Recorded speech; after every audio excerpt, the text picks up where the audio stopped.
Desde que nacemos, el lenguaje es una herramienta esencial en nuestra vida.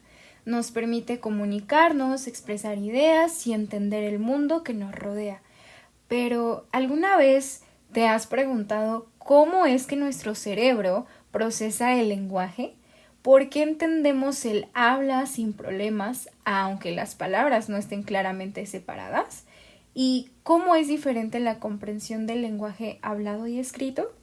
Hoy exploraremos el desarrollo del lenguaje desde los fonemas y la percepción del habla hasta cómo nuestro cerebro organiza las palabras y les da significado.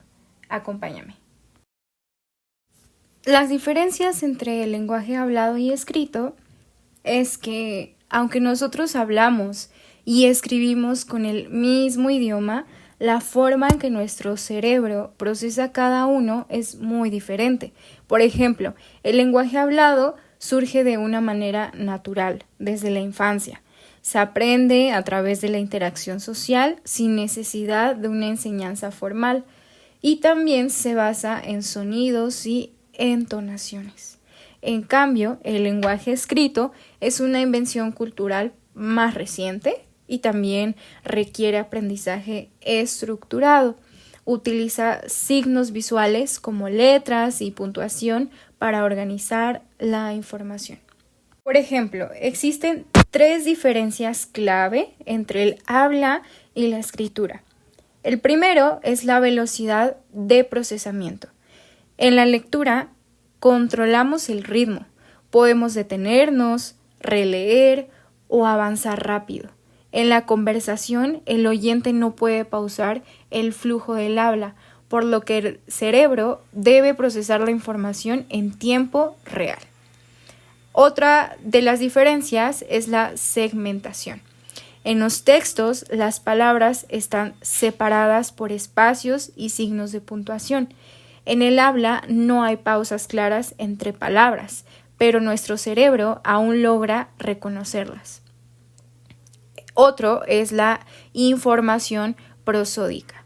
En el habla usamos entonación, ritmo y pausas para dar significado. En la escritura, esta información se pierde, pero se intenta compensar con signos de puntuación y formato. Los fonemas son las unidades mínimas que diferencian palabras dentro de un idioma. No son letras ni sonidos exactos, sino representaciones mentales. Un ejemplo es el fonema G. En español puede representarse con las grafías G y GU y con los sonidos G o Y, dependiendo de la palabra. Pero hay un problema. El habla no es una serie de sonidos claramente separados, sino una onda continua de sonido. ¿Cómo extraemos los fonemas de esa onda?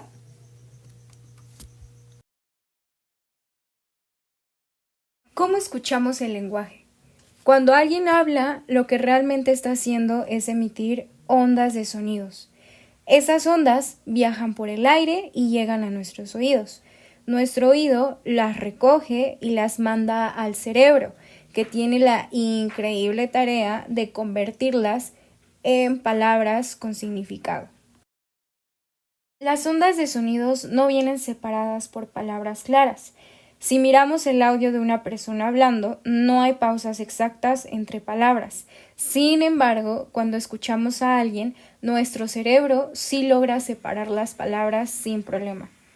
Es como cuando ves un montón de letras revueltas y de alguna forma puedes leerlas sin dificultad. Nuestro cerebro es un maestro en organizar sonidos y darles sentido. Pero, ¿cómo lo hace? ¿Qué es un espectrograma y qué nos dice sobre el habla? Para entender mejor cómo procesamos los sonidos, los científicos crearon una herramienta llamada espectrograma. El espectrograma es como una foto del sonido. Nos muestra cómo cambian las ondas de sonido en el tiempo. En un espectrograma podemos ver que los sonidos del habla no están separados por pausas claras. Antes, por ejemplo, se creía que cada sonido correspondía a un fonema, las unidades mínimas del lenguaje, pero los espectrogramas demuestran que los sonidos se mezclan unos con otros y no son fáciles de separar. ¿Qué es la coarticulación? Cuando hablamos, no producimos los sonidos de manera separada. Cada sonido que decimos se mezcla con el siguiente. Esto ayuda a que hablemos más rápido, pero también hace que sea más fácil distinguir cada sonido por separado. Por ejemplo, prueba a decir la palabra B sola, sin ninguna vocal. Es casi imposible. En cambio, cuando decimos ba o bo, nuestro cerebro entiende automáticamente qué sonido es. Es como cuando mezclamos colores. Si pones azul y amarillo juntos, ves verde, pero si intentas separar los colores otra vez, es casi imposible. Con los sonidos pasa algo parecido. Gracias a la coarticulación podemos hablar rápido sin perder claridad, pero también significa que nuestro cerebro debe trabajar extra para entender lo que se dice. ¿Cómo el cerebro procesa el lenguaje? El cerebro es una máquina increíble y tiene diferentes formas de procesar el lenguaje. Hay 3 teorías principales sobre cómo lo hace. La primera es la hipótesis modular de Fodor, 1983. Dice que el cerebro tiene módulos especializados que trabajan por separado. Cada módulo tiene una tarea específica, como reconocer palabras o interpretar el significado. La segunda teoría son los procesadores autónomos de Foster, 1979. Divide el procedimiento del lenguaje en 3 partes. Léxico, identifica palabras; sintáctico, organiza la estructura gramatical; y semántico, da significado a las palabras. Y por último, la tercera teoría es la concepción interactiva de Tyler y Maxwell Wilson, 1982.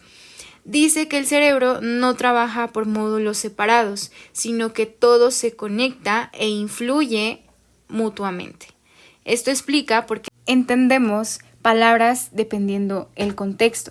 Por ejemplo, si alguien dice banco, entendemos si se refiere a un banco de dinero o a un banco para sentarse según la conversación. Esto ocurre porque nuestro cerebro usa varias pistas a la vez para interpretar el significado.